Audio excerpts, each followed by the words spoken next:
Pertama waktu Jogja gempa. Padahal tempatku itu di Jogja di hotel-hotel itu buka counter-counter kita itu tutup semua. Oke. Ya tutup semua karena kita udah operasionalnya nggak kuat kan.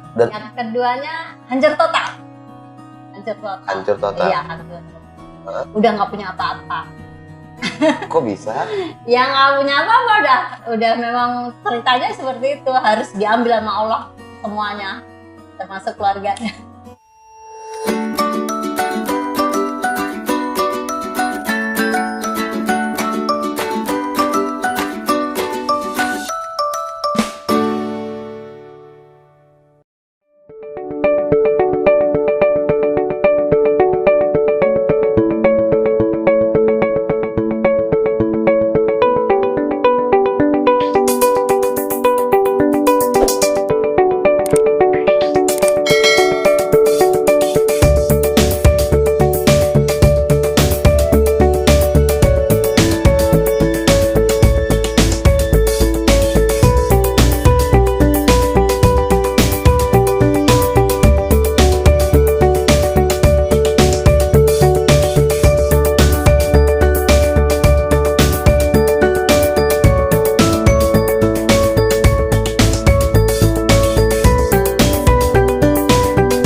Dewi Rusdi. Oke, selamat siang Mbak Dewi. Halo. Penonton podcast Papi Bayu, kali ini kita sama Mbak Dewi Rusdi ya. Ini owner dari Dewi Rusdi dan Dewiku. Iya. Betul ya Mbak ya? Ini bidangnya fashion ya. Dan Mbak Dewi Rusdi ini juga anggota Lions Club dan juga Indonesia Fashion Chamber.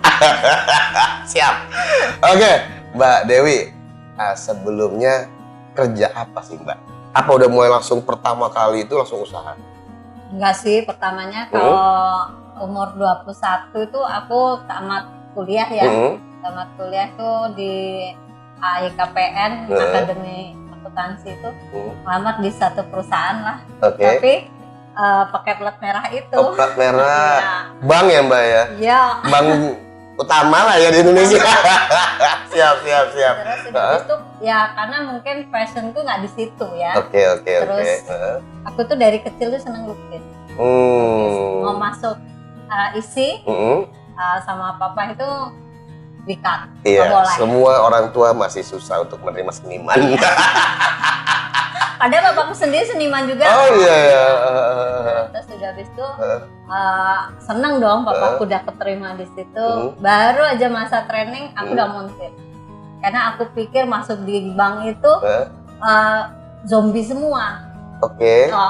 Aku nggak bisa bicara, mungkin nggak bisa seperti kita ya. Kalau serius gitu lah ya. Serius semua yang kita hadapi. Ya gitu, dan pada dasarnya aku pernah punya trauma. Trauma aku satu. Dulu kan masih komputer tuh masih save ya. Bukan kayak masukin terus dir gitu ya. Iya. Tengah-tengahnya ujian nih, itu langsung mati gitu aja. Dulu kan ada virus-virus itu yang di hari-hari tertentu. Kebetulan pas ujian itu aku lupa simpennya save-nya. Udah aku ngulang tahun depan. Dan itu disumpah dong, aku nggak mau akan bertemu dengan komputer lagi. Oke, siap.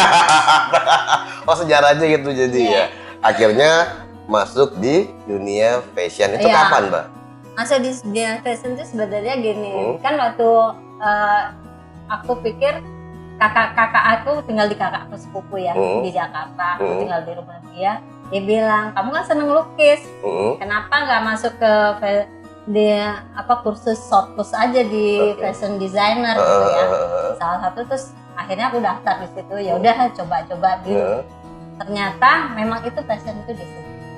Lebih saya di iya. sini nih sebenarnya. Aku di Futura, waktu itu di Futura Fashion Center di Pasaraya, lantai 7 itu. Aku di situ, kebetulan di situ kan dulu desainer-desainer terkenal itu pengajarnya semua, 14 desainer. 14 desainer terkenal. Oke, ini malah lebih enak ya.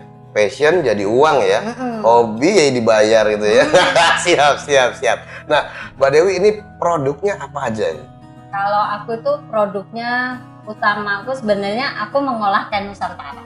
Kain Nusantara. Oke. Kain Nusantara. Berarti semua ya, dari Sabang sampai Merauke, batik dan segala macam. Apa bisa tenun. Pokoknya itu kekayaan Nusantara. Aku pikir kita lebih aman di situ. Bermain di sastra Indonesia itu lebih aman. Nah, terus memutuskan bahwa oke, saya pakai merek dagang sendiri. Itu kapan? Merek dagang sendiri. Berarti kan sudah mulai keluar dari pekerjaan sebagai desainer itu kan? Iya. Mulai usaha sendirinya. Aku sempat kerja juga, dulu kerja di batik juga. Basicnya mamaku dulu kan jualan batik. Jualan Gitu. batik. Ada merek terkenal deh, aku nggak mau sebut. Mamaku itu memasarkan produk itu. Kebetulan motif-motif batik itu udah dari diriku itu udah ada pelajaran kayak filosofi batiknya, motifnya itu udah aku ngerti gitu. Dan aku bekerja waktu itu, guruku ya, salah satu guruku itu batik di Jakarta terkenal, para Kencana, itu aku kerja sama dia. Nah, keluar dari situ lingkup kan udah banyak. Aku nangani itu juga, waktu itu salah satunya uniform juga. Jadi waktu aku lepas dari situ, aku udah berdiri di bendera aku sendiri, itu lebih gampang gitu loh. Itu masih di Jakarta atau sudah pindah ke Jogja? Aku di Jakarta dulu, menikah tuh, terus pindah ke Jogja. Baru mulai usaha sendiri, fokus di Jogja. Tapi awalnya nggak dari batik, aku nggak ada batik, masih kain wastra. Cuma aku main di linen dulu, linen yang kebetulan aku cari di Bandung. Nah, ngopiak juga tuh. Apa? Di Bandung ngopiak. Ngopiak tuh apa? Gerilya. Nyari-nyari gitu ya. Cari tahu di mana sih dapat kain-kain yang linen yang waktu itu kebetulan di depan Roto Wijayan Keraton itu banyak bule-bule. Dan aku kan harus target pasar tuh yang orang lewat dong. Nah, aku main di rayon dan linen. Siap. Jadi ngelihat marketnya dulu ya. Iya, harus dong. Oke, Mbak. Nah, sekarang produksinya di mana, Mbak? Kalau aku sendiri, produksi kita itu aku sebenarnya menjalin mitra ya dengan UMKM, terus sama anak didikku sendiri yang 3 bulan sekali aku itu memberi sedekah ilmu. Aku tidak bisa bersedekah dengan uang, tapi dengan ilmuku itu kan lebih bermanfaat bagi mereka. Oh, berarti Mbak ngedidik orang-orang? Janda sama anak-anak yatim piatu. Luar biasa, dididik jadi penjahit. Iya. Dan jadi nanti hasilnya Mbak yang masarkan gitu dengan desain Mbak. Mereka di bawah benderaku. Oh, siap. Ya, jadi mitra, sebagai mitra itu lebih enak, nyaman juga. Mereka boleh terima asup dari yang lainnya boleh, tapi mereka akan mengutamakan diriku. Siap. Nah, kan dari awal sampai cerita ini enak, lancar aja gitu ya, Mbak. Nah, masa sih nggak ada kerikil-kerikil gitu. Nah, hambatan apa, Mbak, terbesar yang pernah dialami sama Mbak Dewi? Nah, itu kan kalau orang Jawa nang sinawang. Jadi perjalanan bisnis itu nggak selamanya lancar. Ya.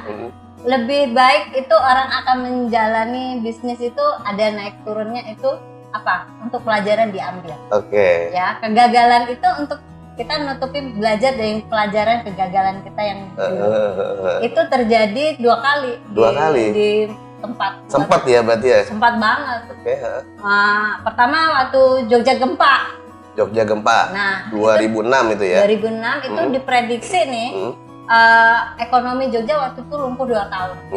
Padahal tempatku itu di Jogja, di hotel-hotel itu, buka counter-counter kita, itu tutup semua. Ya, tutup semua. Karena kita udah operasionalnya nggak kuat kan. Dan online juga belum ada banget dulu ya, masih offline semua toko ya. Kita masih waktu itu pameran exhibition tuh di Nakra macam-macam ya. Itu di itu masih di Jakarta. Kita lebih sering ke Jakarta PRJ muter tuh. Oh, Ada PRJ juga? Iya, kita punya tim pameran sendiri itu kayak gitu. Jadi mereka ada di hotel, terus mereka yang puter gitu. Di mana event-event pameran itu. Nah itu hancur. Tapi bisa aman ya, bisa. Bangkitnya kebetulan ada waktu itu support yang dana suntikannya ada. Itu dia nggak nyangka juga waktu itu show di Jakarta di JF3 waktu itu kebetulan ya ownernya Kelapa Gading itu yang memberi suntikan dana. Ini terpasang buka nih. Siap. Dapat investor keren lah ya. Lumayan tuh. Baru bangkit lagi ya. Bangkit lagi. Nah, itu kan sempat rumah produksiku ya yang batik tuh hancur gitu. Karena jatuh atapnya. Produksi pun nggak bisa ya? Ya udah hancur, kalau beli obatnya mahal lagi. Kita punya duit waktu itu. Ya itu tapi bangkit dari itu kita bangkit, tapi tetap kita support karyawan dulu, kita utamakan. Tetap bangun rumah mereka, terus mereka bekerja lagi. Itu kan lebih aman ketimbang kita membiarkan. Siap, itu jatuh pertama. 2 kali tadi ya. Yang kedua? Yang keduanya hancur total. Hancur total? Iya, hancur total. Udah nggak punya apa-apa. Kok bisa? Yang nggak punya apa-apa udah memang ceritanya seperti itu. Harus diambil sama Allah semuanya, termasuk keluarganya. Siap. Oke, boleh lebih detail? Apa jangan ya? Tapi benar juga sih, tapi ini untuk pelajaran juga ya sama temen-temen juga ya. Bisnis itu juga harus nggak selamanya kita percaya dengan seseorang walaupun itu pendamping kita sendiri ya. Ya kita itu harus belajar memanage uang, memanage uang yang harus orang lain yang mengelola. Profesional gitu ya. Kalau dulu kan masih pribadi, uang itu dipakai, uang itu gitu, jadi nggak jelas gitu. Tapi selama itu memang ambil juga nggak sehat waktu itu, nggak sehat. Jadi pemindahan bendera lama kita ada, kita punya label lama. Label lama kita itu terambil juga. Terus tapi sebelumnya itu aku udah listing dulu, aku harus branding, dan ada salah satu teman itu mengingatkan, kalau kamu digini by namamu, berarti kan kamu mengangkat ini, kamu hanya bekerja di label ini katanya gitu. Bikin deh label baru katanya gitu. Nah, aku sebelum 5 tahun kejatuhanku itu aku udah bangkitkan dulu labelku yang sekarang, Dewi Rusdinya itu. Nah itu sempat hancur parah, bangkit tetap langsung jualan baju lagi? Enggak, semua barang udah habis. Nol. Sempat jualan titip angkringan Mas, jadi kuliner. Jual kuliner. Tapi tetap aku terima jahit kan, kebetulan ya Allah tuh maha baik adil ya. Apapun yang dihilangkan tapi ada yang dimunculkan lagi. Dimunculkan itu klien-klienku yang tajir tuh datang jahitin. Nah itu yang aku pertahankan gitu untuk kebaikan mereka juga. Aku jemput bola ke rumah mereka, menjahit enggak gitu loh, sampai segitunya. Itu naik sepeda loh. Sepeda ontel gue. Jadi sampai titik gitu, terendah banget ya. Gitu, sampai 4 tahun aku nggak show. 4 tahun. Akhirnya bisa normal kembali ke kondisi ini. Alhamdulillah juga anak-anak ya. Aku melatih anak-anak itu juga entrepreneur. Aku dididik bapakku 18 tahun itu udah harus mencari uang sendiri. Dan aku mempersiapkan anakku seperti itu juga. Jadi di usia 17 mereka sudah punya produk usaha masing-masing gitu loh. Anggi bener ya, luar biasa. Tough banget ibu ini. Oke, terus Mbak, untuk recovery dari kondisi terpuruk paling bawah itu sampai Mbak bisa normal kembali secara finansial dan lain-lain dan usaha, itu berapa lama? Itu butuh 2 tahun ya. 2 tahun. Itu kalau nggak, itu aku beruntung banget. Aku itu di bawah naungan organisasi desainer Indonesia ya, AFC itu. Jadi kebetulan aku itu ada di chapter Jogja ya, AFC Jogja. Kebetulan salah satu penasehatku itu orang yang paling indah di dunia. Dia yang mendukung aku, pokoknya pameran gratis dia bawa, pokoknya dibawa aku sampai bisa orang mengenal produkku kembali. Mama kuliah Mustafa. Iya, Mama kuliah Mustafa itu. The best. Siap. Nah saat itu apa mulai dari nol atau Mbak harus ada yang harus ditutup dan segala macam? Kebetulan aku di sisa yang dulu itu aku ditinggali barang-barang reject. Oke. Ya barang-barang yang sudah tidak layak dijual menurut saya. Ya sudah, aku mengolah. Aku kan punya anak-anak 3 yang harus aku harus aku gimana pun juga anak-anakku itu kan permataku. Aku tidak akan membiarkan. Terus aku olah tuh kayak untung Allah tuh memberi talenta yang beda ya ke kita. Aku rubah itu kayak batik-batiknya itu aku gunting, aku tempel-tempel dengan perca-perca. Itu ternyata jadi tren sekarang tuh. Iya benar. Iya oke. Nah sekarang kan sudah normal lagi ya Mbak ya. Nah berarti kan ada pergeseran produk lah ya. Tadinya fokus di batik aja ya sebelumnya ya. Nah sekarang kan beda. Nah marketnya ini siapa aja Mbak? Dan sudah kemana aja sih produknya dilempar gitu? Aku itu ya, kalau marketku itu ibu muda, ya usia produktif ya, ibu muda, terus sampai ibu-ibu yang mau mantu gitu. Ibu-ibu yang mau mantu. Ya, biasanya itu yang banyak duit ya. Siap. Berarti target marketnya luar biasa ya, niche-nya yang paling bagus gitu. Siap. Juga perlu juga aku dari kan dulu ada kayak BLK nyediain pelatihan bordir, aku ikut, terus aku ikut ekoprint, gue ikut pewarna alam, aku ikut, terus cara Shibori itu di Pak Ardianto itu aku ikut. Jadi aku itu ada statement ke orang itu aku miss seminari katanya. Miss seminar. Ikut apa aja. Ternyata itulah titik permulaan. Oke, berarti belajar bener ya. Intinya belajar. Nah, oke. Strategi pemasarannya apa yang dipakai? Offline, jalan juga? Aku tuh selain online ya. Sekarang itu lebih banyak di online. Lebih banyak di online. Di online. Itu kebetulan dapat di IG gitu ya. Di IG ku itu biasanya foto-fotoku itu diambil sama klien-klienku. Ya mungkin mereka men-share dan mereka dapat tip dari aku. Seperti endorse lah ya. Endorse. Oke, siap. Dan di endorse mereka tuh dapat pujian. Nah, pesen lagi ke aku gitu loh ceritanya gitu. Lama-lama itu ya lumayan tuh penjualan. Tapi aku nggak butuh modal banyak kan. Mereka pesen, mereka transfer, gua cari barang. Siap. Dalam 2 hari sudah sampai di tangan. Mantap. Oke, Mbak, mimpi besar Mbak Dewi ke depan bareng Dewi Rusdi dan Dewiku ya.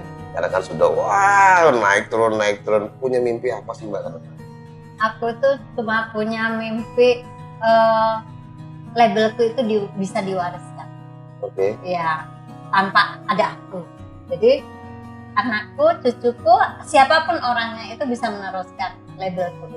Berarti itu kan bisnis yang memang benar top kan. Seperti itu kita tuh gitu. Sudah ada calonnya siapa yang bisa meneruskan? Udah sih. Udah ya, sudah diajarin segala macam ya. Calon mantu ya. Calon mantuku tuh sekarang. Siap. Gitu. Tapi paling enggak aku tuh punya keinginan nanti aku itu kan sering trainer, jadi trainer juga pengawas di SMK. Jadi aku itu punya keinginan tuh bikin workshop. Workshop tapi belakangnya garment.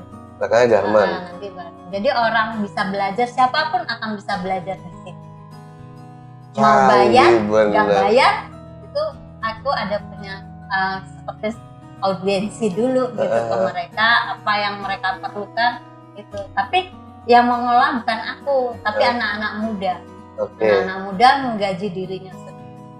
Canggih bener Mbak ini. Oke, terakhir Mbak Dewi.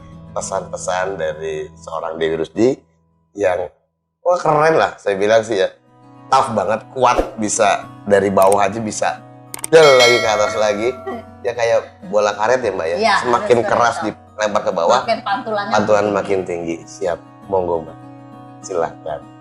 Pesannya untuk Papi Buat Bayu penonton ya. podcast, Papi oh boleh sekali Bayu. juga. Siap, boleh. Penonton pokoknya aku tuh pertama nggak ngerti kontennya ini, bener. Papi Bayu, aku ngeliat di grup AFC itu kan di share mereka yang sudah "Ih, gila ya," bilang gitu, keren pokoknya ditonton aja. Itu judulnya gini, ternyata di balik semua itu ada cerita dari teman-teman kita, dari cerita semua itu yang sebenarnya jadi pelajaran buat orang-orang yang bisa memulai bisnis atau yang lagi berbisnis gagal untuk bangkit lagi. Siap. Tonton aja ya Papi Bayu. Nah, episode ini jangan sampai nggak keren soalnya. Oke, penonton podcast Papi Bayu, kalau pengen lihat lagi orang-orang keren kayak Mbak Dewi, jangan lupa ya Mbak ya, pencet tombol di sini, like gitu ya, subscribe di sini. Terus di ujungnya ada lonceng, mengingatkan. Iya betul. Jumpa lagi di video berikutnya. Adios, salam olahraga. Terima kasih.